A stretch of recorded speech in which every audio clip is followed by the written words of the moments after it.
Welcome to our final day. It's hard to believe. I feel like we just got in this space together yesterday. And by the voices and the conversations that are going on, you might potentially have met a few friends while you were here over the course of the last couple days. I am really excited about the learning that has taken place while we were here. We started off back on Wednesday with a series of questions saying, what if? And it seems to me that over the course of the last couple of days, you really, I hope, have had that space that we encouraged you to take to be able to think about how things could be different on your campus. I'm hoping that each of you took that step back to slow down and to start seeing those possibilities and how things are coming together. I'm hoping that over the course of the last few days that you've introduced yourself to different people and that you've learned about what it is that they're doing on behalf of our transfer students. So we're gonna spend some time this morning just thinking about that reimagining the transfer student experience and taking us from our thoughts to maybe some ways into putting those into action and figuring out who needs to come with us in that journey to figure out how best to serve our transfer students. So I do have a couple of questions for you. I want you to ponder. There's paper on the table in front of you if you need a notepad, if you need a pen. I'm gonna ask you some questions to be thinking about what it is that you've been doing this week and how we can translate that into where we're headed next. So the first thing that I would like for you to think about is this very simple question. What aspects of reimagining the transfer student experience have you been contemplating this week? The whole theme was focusing on doing things just a little bit differently. We gave you the opportunity to think about the processes, right? The steps that you go through, the things that you want to see changed. But let's not go there yet. Let's think about just what are those parts of your transfer student experience or the way in which you do things that you have thought about reimagining this week. List a couple of those for us. What are you thinking about reimagining? What are you thinking about doing differently when you get home? It doesn't have to be a complete program flip. It can be a piece. It can be a part of. It can be an end result. What do you want to see done differently when you get back over the course of the next few months? So what have you been reimagining? How many of you in here felt like your table mate had a fabulous idea? All right, how many of you want to nominate your table mate to come to one of these two microphones to tell us about their great idea? All right, okay, I think it's unanimous. Let's hear.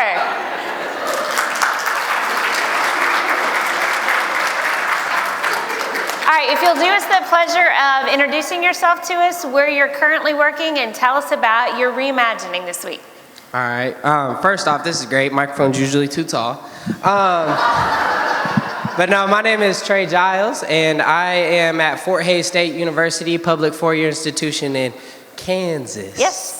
All right, and at our table, I'm just kind of a person who's very interested in what it looks like for students to plug in outside of the classroom and to build community and agency that way. And on our campus, I'm really just thinking that we have missed out so much on what advocacy can look like, and that I think that we haven't even begun imagining anything for our transfer society, let alone for us to be able to stop and reimagine. And so I think like taking some data points and being able to say, here's our transfer population, here's what they're made up of, this is their backgrounds, this is their story, so then the academic folk listen to that. But then also being like, hey, I'm a person who wants to be here with you and to advocate your story. Let's go bowling, all the off-campus transfers, whoever wants to come. Let me just support you that way, let me be with you, and let me learn your story so then I can go to campus and I can carry that story forward for the people who want the more human aspect of it. And I think that we just need to learn how to bridge those two things together rather than always pitting them against each other. So students' co-curricular activities and their academic success, they can coincide, and I think they need to. Excellent, thank you. That advocacy piece is so important. It's something that we preach. We've got education, research, and advocacy right here. And be looking over the course of the next couple months for an advocacy toolkit to be available on our website to assist you in some of those efforts. So very exciting, thank you. How about over here? Hello, I'm Dr. Kristen Morrow, and I work at Western Oregon University, which is a 4-year comprehensive liberal arts institution.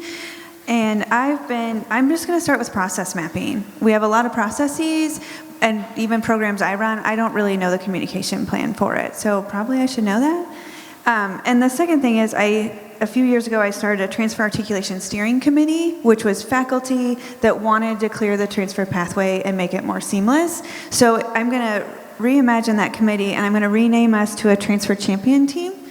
And get them. I'm just hoping they haven't gotten on other committees, because they're going to probably come back and say, sorry, Krista, I'm busy. And why this is important is we work for the students. And secondly, the decisions we make have lifelong impacts. And so I think those are going to be my 2 messages moving forward with my new transfer champion team I'm going to establish. Excellent. Nicely done. And I'm pretty sure you're going to convince them to come back, even if they've gone to other committees, because yours will be the most fun. Yes, please. Hi, I'm Jake Docking from the Independent Colleges of Indiana. We're an advocacy group for the 4-year private schools in the state. And this week I've learned a lot about the importance of relationships in this entire process on many different levels. And so we've done a partnership day with the 2-year community college system in our state, Ivy Tech. And we've done a partnership day the past 2 years, which has been met with a lot of success. And in thinking about the future and what I've learned here about relationships, specifically the academic advisor relationship seems very vital to making this a smooth transition for the students. So it's generated an idea of really focusing on that group of administrators at the 4-year private sector and the community college sector of our state. Wonderful. I applaud that partnership, and we talk about partnerships being meaningful, not just in name only, and that's certainly an example of that in the state of Indiana. And you're exactly spot on whenever you say we need to bring those advisors into the fold. They are absolutely a critical part to transfer student success. Good luck. Hi, my name's Toby Frierson. I'm the Associate Director of Recruitment at Georgia Southern University. So my table, this isn't my idea, but from my table, we were actually talking about transfer students being able to access better scholarship opportunities. And one person in particular said that she was really trying to get her leadership at her institution to push for this actually being something that we can do nationally. So any NACAC people in the room, we would love for this to become a thing where if a student decides to transfer from their campus within a semester or within 1 year after being at a school, can another institution that awarded them a scholarship as a freshman give them that same level, that first-time freshman award that they would have gotten. So a good example from my school, we get a lot of students who want to go to our flagships here in Georgia. So if you're from Georgia, you know what the flagships are. And when it doesn't work out over in Athens, did I say that? When it doesn't work out, when it doesn't work out over in Athens, they tend to be on our campus. Well, if I awarded them a freshman scholarship of X dollars had they started at Georgia Southern, can I not award that the next year? So that's what we discussed, and we would love to kind of take that somewhere. We need more money for our transfer students. You guys be safe going home. Excellent. I love that innovative thinking table. That is fantastic. I like that you're pushing some boundaries. These are things that I can automatically say. People say, oh, no, they've already thought before you could get it out of your mouth, the 14 reasons why that won't work. So let's do what Bridget suggested yesterday. Let's do our homework. Let's figure out what those options might look like. Let's give them some potential, go ahead and head them off at the pass with their ideas about why maybe it wouldn't work, and present those both to our NACAC friends as well as our friends in student financial aid. So I love it. Good deal. Yes. Oh, awesome. Welcome. Hi, I'm Tanya. I'm an undergraduate at UCLA, and I'm also a National Transfer Student Ambassador. I'm sitting over there with the other National Transfer Student Ambassadors. Woo-hoo. Shout out. Please clap for them. They are amazing.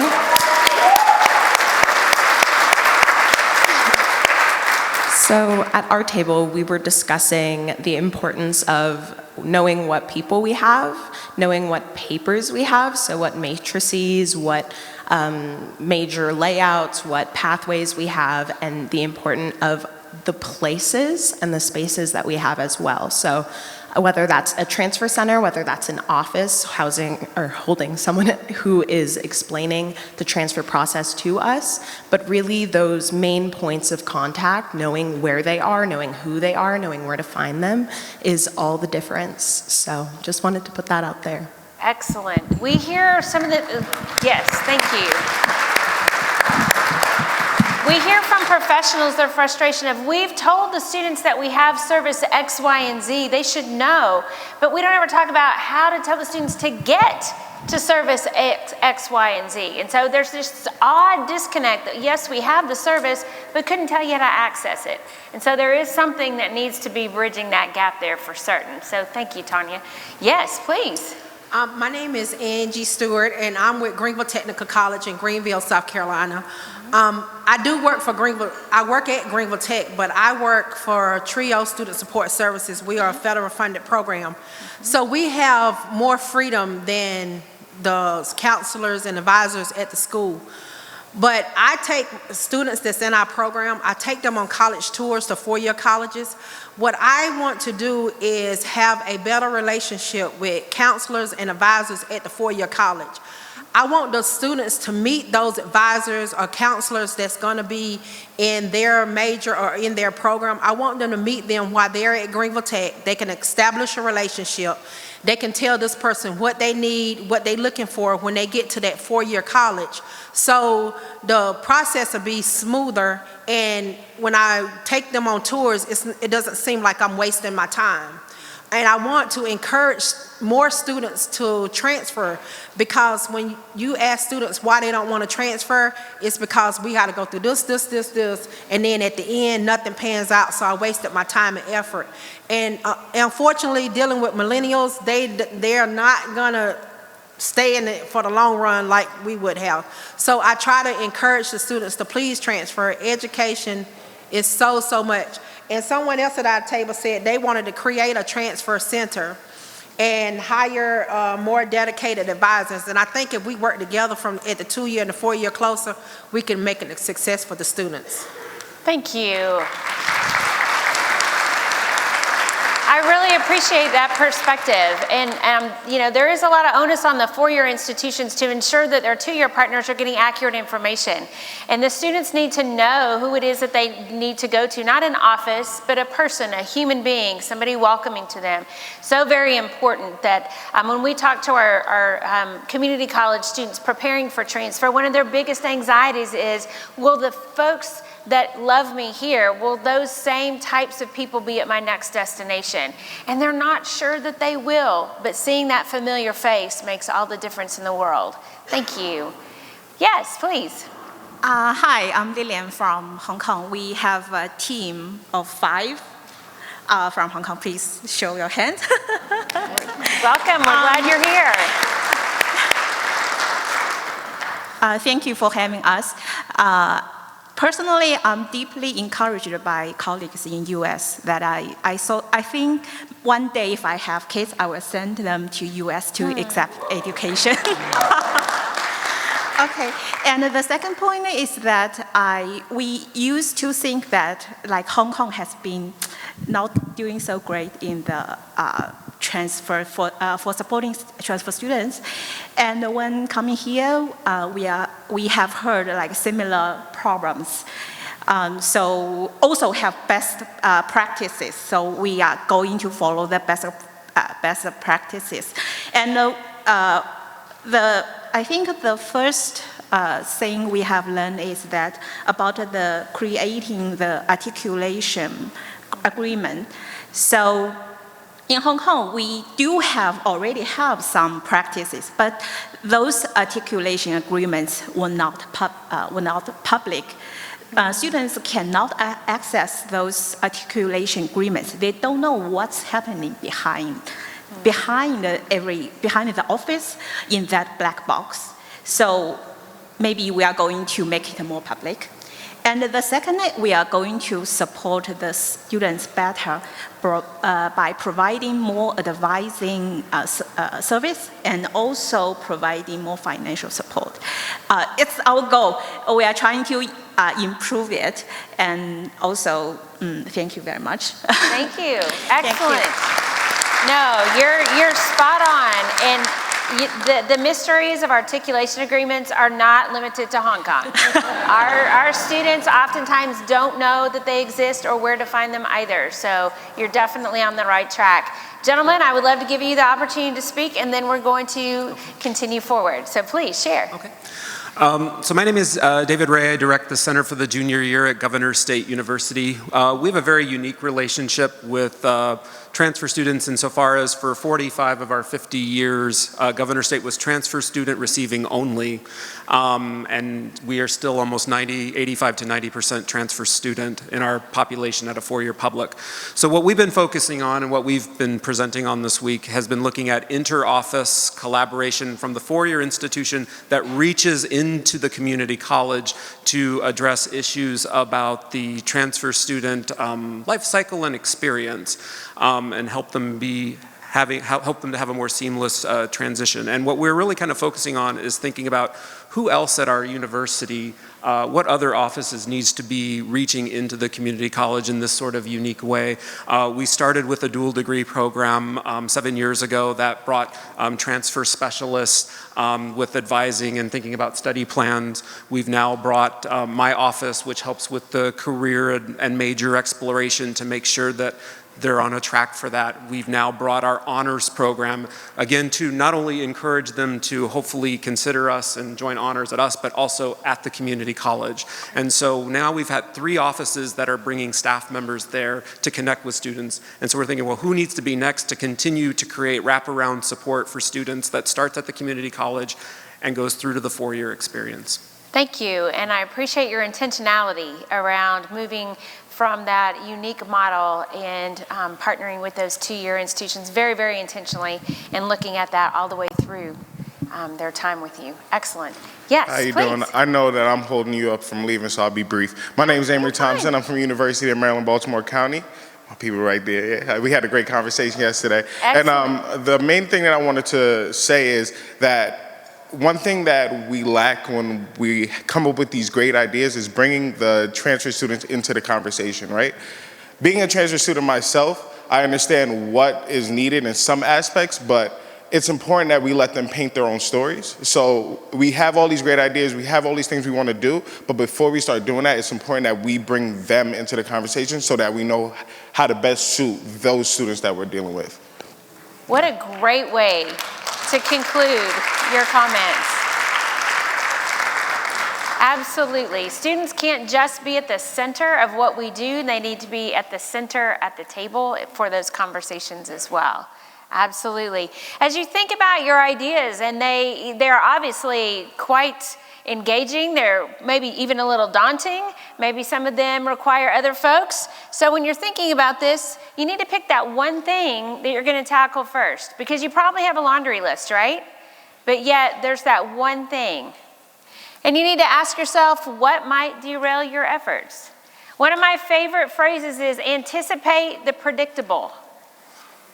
There are lots of predictable things in your milieus on your campuses, whether it's a person's opinion, whether it's a process, whether it is the way things roll out. But anticipate what could derail you and come up with a plan to circumvent that. So we've talked a lot at NISTS about spheres of influence. And we've talked a lot about why in the world haven't transfer programs, processes moved the needle with regard to transfer student outcomes. Lots of questions around those things. And we believe very, very, very deeply that you all are at the center of that change. And that we need to help you remember that your sphere of influence is greater than you think. What I love about this is twofold. It shows you linkages, meaning that you have connections outside of your department that we need for you to be exploring. You have connections with your peers, you have connections up, you have connections down, you have connections outside of your organizations and your institutions. Where is your sphere of influence and how can you use that? The challenge though, whenever we say why in the world haven't things changed, it's because sometimes we just focus on our piece of the pie. Because we feel so overwhelmed and we don't know if we can affect change that we look right here and we just say, I'm going to focus on my sphere and what I can influence, and it's right here.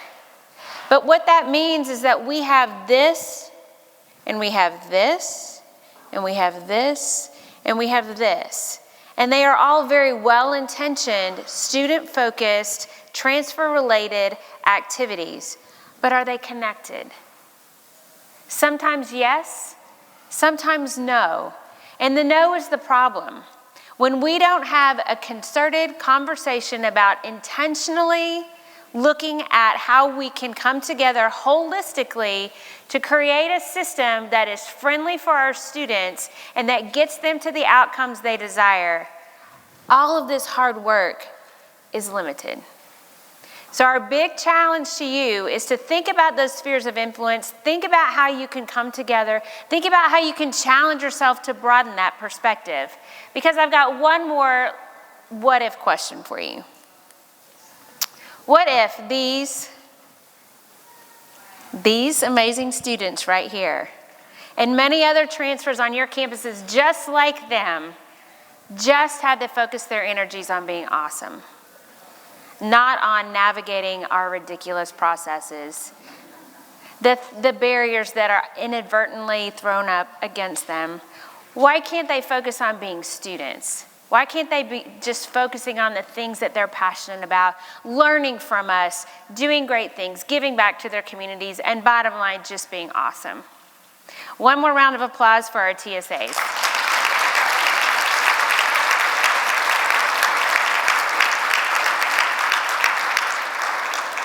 Thank you for your time, for dedicating yourselves to transfers. The road is long but super exciting, and you all are so important into coming to fruition the ideas that we're bringing together this week in reimagining the transfer experience, transfer student experience. Have a great trip home. Be safe. Let us know how we can support you in what you do.